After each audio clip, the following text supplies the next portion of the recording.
Fish Rally friends. That does it for here at Olympus Rally 2024 in Shelton, Washington. What an amazing weekend we have had. A bit dustier than years prior. Also had a little bit of rain, great mix of conditions all weekend. Couple of good battles. Brandon Semenuk taking home the win though overall in the Subaru. I had a chance to catch up with Brandon at the end of the rally to hear how his weekend went. Let's hear from Brandon. Yeah, it was a great weekend. Lots of mileage this weekend, which is, it's nice to see a national rally with extended mileage. Usually we do 110 miles, and this was about 150, so a lot of tricky roads, but I enjoyed every minute of it. Olympus is an amazing event. These are world-class roads, so yeah, it's nice to be close to home, enjoying the Olympus roads again. And yeah, I mean, I don't know what else to say. The car was amazing. Keaton was awesome all week. Just really enjoyed the drive. It's been a couple long weeks of being in the car, so good way to wrap it up. You know, a lot of people were talking about that new gravel they put down on the roads this year, the little bit larger rocks. Did that kind of surprise you a little bit different than last year? Yeah, definitely. Like, there's Olympus changes obviously year to year, and we use different stages, and sometimes you get, I reference like Tour de Forest style roads, which end up being in the trees more. It's really organic, really slippery when it's wet. And then there's kind of the really abrasive Olympus roads that are just these hard packed, lots of rocking and abrasive roads. But it was like we had a whole new thing to experience, where it's just like obviously recently logged, lots of big heavy rock on the surface, and like basically new road base. So some of the stages were really rough in areas, but yeah, it was a new challenge, because these were stages we've been on in the past, and you think you know the road, you think you know how much speed you can carry, but the grip was entirely different. So a good challenge, but yeah, it was great event. You know, what was it like getting back into the car after coming out of New Zealand there? A little bit different car in New Zealand. What's that like? Yeah, I mean, obviously New Zealand was low expectations. It was just really go experience. It was a very low spec car. It was a great package just to kind of show up and get in and go, and it was reliable. So we got to do the whole event and experience all the roads, which is amazing, but definitely a little bit different hopping back in the factory car. Very different roads as well. So I wouldn't lie if I said I felt at home when I jumped back in this, though. It was really nice to get back in this car and just get recalibrated a little bit, but I don't know. I'm very comfortable in the factory car right now. Great to hear from Brandon. Also great to hear that he loves being back in that Subaru of his own. He just came back from New Zealand, obviously. He talked about that a little bit. But the battle for second and third place this weekend was quite exciting between Nick Allen and Javier Olivares. We had a chance to catch up with Nick Allen, who ended up in second place. Let's hear about that weekend and how his whole battle went. The weekend was great. I was saying on the podium there, it was a roller coaster. We started out testing in our car and then ended up using someone else's car. So we kind of eased into things, and we thought that we had good pace, but our closest competitors started like clawing time away from us. And so we came into it, day 2, down 27 seconds, and just started each stage taking back little piece by piece. And at the end of the day, we ended up in first and second overall. And, I couldn't ask for a better rally. What was going through your mind this morning, knowing you had that little bit of gap to kind of get back? Like, what was your plan? Honestly, I didn't think I had it. Those guys are really fast. They're very familiar with the car as well, and also these roads. And yesterday on the final loop, I thought I was pushing pretty good, and they just were like beating me by 10 seconds each stage. And I was like, man, okay, I'm gonna push hard here, but I don't know what's gonna happen. So luckily the pushing paid off. Well, now, looking forward to that battle for the rest of the year. What's your plan of attack there? That seems like it's gonna be a little bit more interesting now. Yeah, absolutely. I'm really looking forward to that battle. It's we're both in basically the same car. I think we have similar driving styles. We're very similar in pace. So I think it'll be really good, and also really good for progression in my driving skills, because it'll just push me to get better at each event, trying to best Javier. What a change up for Nick, starting the weekend testing in his own car and ended up racing in a completely different car. I've never seen that in a rally before. I'm sure it's happened, but that is one of the coolest things. And then to come out with the podium and the win in his class is great. Javier Olivares rounding up third place. Let's hear from Javier about how his weekend went. was a tough day, yeah, a lot of ups and downs, and Nick just took us all day, every stage, and all the way to the power stage by a second there. So, I mean, good battle. Is it's good to have the push, and it's really good to see what he can do, and that there's more room to improve. Yeah. What was going into your mind, going through your mind there on the power stage going into it? It looked like you guys were pretty tight going into that one. Yeah, and there's we're just trying to finish. The power stage points are only so much, and the position was already secured at that point, really. So just trying to get through it, but still have a good stage, and it's a really fun stage, and it's short, and we still want to go out there and have some fun. So yeah. Well, what's next for you guys? We're gonna see you in Oregon. Yeah, this is playing. We got Oregon. Yeah. Javier, obviously looking forward to more battles with Nick this year. Looking forward to seeing them both back at Oregon. Maybe both in the same similar car again. Maybe Nick will be back in his own car. Will be quite interesting. Some of the other classes, though, Rich O'Healy with our own Dirtfish instructor, Michelle Miller, limited two-wheel drive, getting that overall podium. Great to see Richo progress. We followed him all last year. His 5th time in the car, bringing home that win. Let's hear from Richo about their weekend. Standing here at the finish with Rich O'Healy in my Rich O'Healy sunglasses here. Richo, sounds like you guys took the overall win for your class. How are you feeling right now? Ecstatic. I mean, that was so good. That was amazing. There's no words. Tell us about your whole weekend. What was the process like? I mean, it was long. Oregon's really long. Recce was a very long day, and then video that night. We spent a ton of time on video and very tactically, and I really feel that paid dividends. That feeling of getting home last night, spending the time on it, and going to bed man, we have a really good set of notes. Really paid dividends. And then, like we sort of talked about this morning, especially the second half of the day just became managing the lead, finishing, with other people really pushing for the power stage. I think it was clear that it sort of wasn't worth it. Our tires are pretty shot right now. But we spent our first run through the power stage, at least making sure the notes were really good, so we weren't gonna kook it in the most humiliating possible way at the end. Last year I co-drove and had a blast, and I knew I wanted to drive this rally. The experience of co-driving was magnificent. So, and now I've done it, and it's awesome. Oregon, I believe, was your first event driving last year, right? So getting to this point now, going into the lead, or having the lead going into that final power stage, what was going through your mind there at that last stage? I mean, especially with how short it was and relatively simple as these. I mean, it was definitely just don't kook this. Our first pass through it, it's a pretty long straight, and then a max left 5, and then a 4 into a 3, and I cooked we basically parked it in there. And so the second time I'm hey, let's do this a little slower. So pretty proud of myself for not doing that again. But I mean, realistically, we're out there to drive fast. We didn't go for a cruise, but it was just finishing the job at that point for sure. 5th rally for Richo, taking home that limited two-wheel drive win. So great to see. But open two-wheel drive, Derek Nelson had a pretty smooth weekend overall. I had a chance to catch up with Derek at the finish line. Let's hear from Derek. Let me see. There was a lot going on. First of all, I learned a lot about making notes and what not to do. So, I don't know. I think the overall thing about this rally is we learned a lot about making notes. But roads were fantastic, super fun. The weather was amazing, unlike stereotypical Olympus that rains all the time. So, I don't know. It was a good weekend. And we turned out pretty far up the order, so we're happy about that. It was a bonus. I mean, it sounds like you took the overall win for two-wheel drive, right? Yeah. Were you kind of paying attention to times all weekend? Any battles there, or was it pretty smooth sailing? It was mostly smooth sailing. We were trying to look ahead and trying not to get distracted behind me. So we were chasing Coin in the R5. Man, that thing's fast. But it was a good target. Yeah. Such an awesome car, and sounds like Derek had a great time. You may recognize that car a little bit from last year. If you know, maybe throw that in the comments and speculate who was driving that car a little bit last year. Very interesting and cool to see that thing out here. Derek, always throwing down fast times. Great to hear from him. But also, RC2, John Coyne, back in his... Sam Albert. Let's cut to Sam. I just talked to Sam, and now he's driving by with that Ferrari V8. I can't hear anything. It's going to be a few minutes. Let's hear from Sam about his wild weekend he had. Oh man, it was just punch after punch, but we rolled with it. We were able to get a lot of fixes in. The Screech Owl Garage team, they just did a great job on surface, getting us back out there as best as they could in the time that we had. So You know, not the result that we wanted. I'm not sure what we came in with the overall standings, but we made it to the finish. We didn't miss the stage.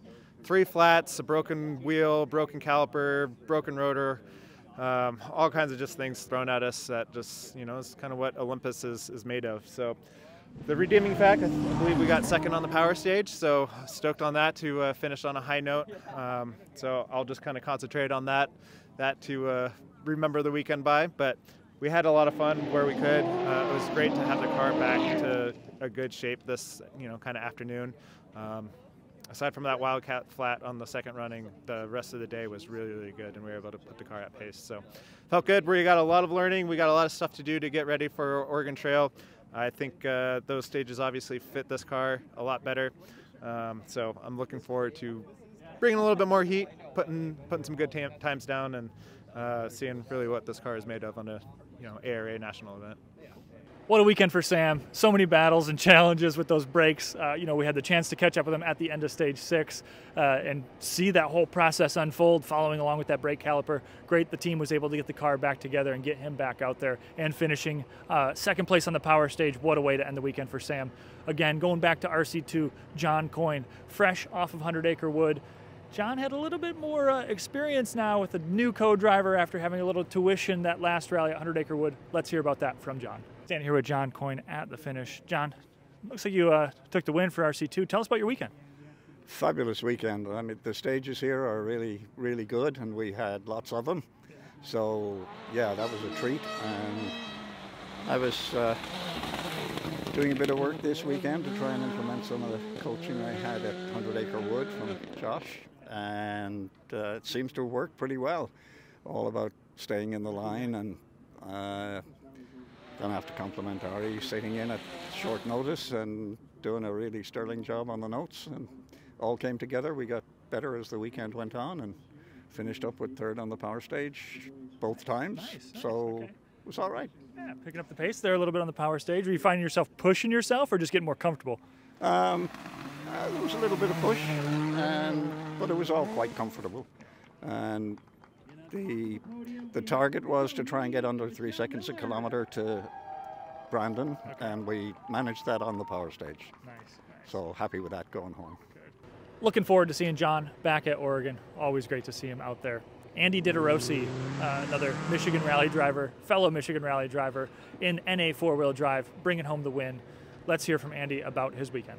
Oh boy, Wildcat, man, it's so hard. I'm terrified of that stage. Power stage, super fun, but what a challenging rally. Like, this thing's super hard. I'm normally in the Michigan-ish region, you know, SOFR and such. Northwest, totally different. So I'm very excited for Oregon. Who knows how I'll do. This is his first national. Okay. He did it. I'm proud of him. That's how I feel mostly. Good. Is this your first time out to Olympus then? It's my first time out to Olympus, yeah. The fact that you've towed all the way out here, you're going for the full championship then? Is that your plan? Yeah, I'll do all the races, yeah. Andy talking about Wildcat there, you know, bringing home the win, but having a pretty interesting time on the Wildcat stage. Kind of the talk of the weekend here was Wildcat or Nahuatl. Wildcat obviously being so slippery and Nahuatl being so long. But not just the Nationals out here this weekend. We caught up with Andy Miller, winner of the regional rally. Let's hear from Andy. We pulled it off. We had some problems that we worked through. The crew put in some time, and yeah, I mean, we got through it, and it worked out. So. You talked about those transmission issues kind of last night. What was it like going into the day, knowing you had those problems trying to hold on to that lead? It was actually okay. I mean, so I thought. We did end up running the last 5 stages, shifting from 2nd to 4th, so it just completely gave out. So that was kind of a big mood killer, kind of, you know. So we weren't really sure how the next stages were going to go once that happened, and you know, we did have enough of a buffer to make it work, and luckily some of the stages were fast, where 4th and 5th were kind of ideal, and we didn't have to use a lot of 3rd. But you know, at the end of the day, it worked out. So. Any other plans for the rest of the year? Maybe a couple regionals, and then I know I said it last year, but I think next year we'll try and make a national push with the car. Okay. Yeah. So we got a little more support. We picked up PRE and Rally Tech. They let us over there. They let us recce in their 2019 Crosstrek SEMA build. So that was pretty awesome. So. Full season national push, or just out here for these local events? Well, I don't know. It's still up in the air. I mean, we would do some Midwest stuff, but we just kind of got to figure it out. What a challenge. Andy obviously had the regional win at Oregon last year, and now getting back here right away to that next regional win. Challenges with that gearbox, not having third gear all weekend was kind of interesting. Great to see him finish on top of the podium there. Second place, though, had a chance to catch up with Steven Red and his beautiful S12B STI. Let's hear from Steven about his weekend. It was pretty good. Pretty happy with the results. Finally get on the podium in the car. It's been a long time coming. Going into Wildcat, that last one, we blew a left rear damper and shock oil everywhere. So that was fun. I was really crossing my fingers we weren't going to DNF. We made it through. So. Were you able to work on that at all at service, or was that in the very last loop there? That was going into the last stage to then come here, so no service for that. What was going through your mind going to that last stage? Please don't shoot out of the side of the car. Okay. Because Wildcat was pretty rough, but it was fine. So, and we made it and set down a decent stage time. I took it pretty easy just because of that. Yeah, other than that, the car did really well. Great to hear from Steven. One of my favorite cars out there on courses. We don't see a lot of those in America here. But moving on down the line, Phil Clark and Ed Fleissig in limited four-wheel drive for the regional class. We had a chance to catch up with both of them. Let's hear from them about their weekend. Here with Phil Clark and Ed Fleissig. Looks like you guys finished first in your class. Tell us about your weekend. Well, that's what it looks like. We'll see until the official results come out. But yeah, it was a great weekend. We mostly kept the car on the road. I did have it off. You know, the crew had to work hard till midnight to fix the car, but they got it back on. So love the crew, awesome. Yeah, so then we went into the last stage 30 seconds behind, and it was like, let's see if we can put her head down. And we ended up with 1.2 second win. What does it look like? You made up over 30 seconds on the final stage. Yep, for a 1.2 second win on Wildcat. Yeah, so we were pushing hard, and the car held up, so the car did good. Yep, even through all that. Yeah. And Ed, what's going through your head? Were you pushing him a bit going into that stage? What was the plan there? Well, no. He didn't tell me that's what's going to happen, but I figured it out right away that that's what was going on. So the note calling became a little different. I was leaving out some information and just calling the highlights because we were going so fast. Yeah, he was a determined man, and he is a great driver. Like we did this whole Olympus Rally. Yeah, we had an off at the end in Nowatzel, but we were able to finish the stage, and here we are. And we're thinking we got 2 penalties, and I've been already explained to what those penalties were. So we didn't help ourselves, didn't do us any favors. But we clawed back and we moved up in the pack, and next thing you know, here we are. I couldn't believe it. I'm still in shock, honestly. And after last year's debacle, this is really sweet. And of course, we did this for Chantel also. This cowbell right here is the Chantel Brahmer. She passed away of ALS a couple weeks ago, and her service was yesterday. And I told the family I would make a cowbell, and she would lead the way. She led us to victory. Yeah. Well, Phil, what's next for you guys? Next for OTR. So we're going to get the car back, get it fixed up. Lee Parsons at High Voltage Garage is going to take a look at it and make sure it runs, because he keeps this thing running. So, yes. So, yeah, we're going to get ready for OTR and going to go kick some butt. Great to hear from Phil and Ed in limited four-wheel drive for the regional. Also had a chance to catch up with David Clark, winner of open two-wheel drive for the regional class. Had a couple little interesting things going on with his control arms. Let's hear from David about that. Oh, it was wild. It was fun. We bent, I think, 5 control arms. We've got a real issue there.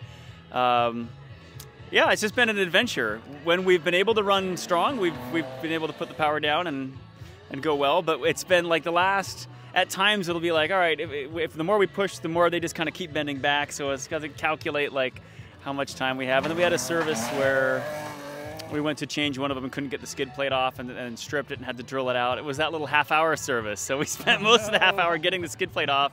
So I think we racked up like a minute or so in penalties, but it was good. Really, I mean, of all the nutty stuff that happened, it's still like, looking back on it, I got pretty lucky. It was a pretty good rally. Yeah, kind of makes it that much more rewarding, right? Yeah. But tell me what bending those control arms, is it bent now? Is that why it's a little back there? Is that just, yeah? Yeah, exactly. That's what it's kind of.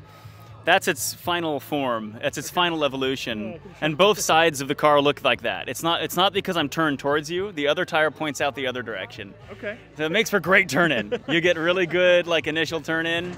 but the straights are a little dicey. Yeah. Were you basically changing a control arm every service then almost all weekend, or what? Yeah, it was like a wear item, right? Okay. It was like we just planned. The guy knows to get ready for a control arm when he comes. I think we've got it figured out. We thought we were using OEM stuff, and I think it's one of those like, you know, OEM. Yeah. We know the brand we need, and we'll see if that helps, because it's a little unusual to be going through that fast, right? Moving on down the line for limited two-wheel drive, Jonathan Compton and Bree Moore, two of my former Dirtfish students, alumni, coming through the school just a couple of weeks ago in preparation for Wild West, but they finished on top of the podium here. Let's hear from them about their weekend. It was awesome. This is our first time up here at Olympus, and we were just trying to keep it together and keep the car on the road. And roads are amazing and high stakes, you know, so we were trying to be conservative but keep a good pace, and it was awesome. Keeping an eye on times at all throughout the weekend? You guys have any battles, or kind of smooth sailing all the way?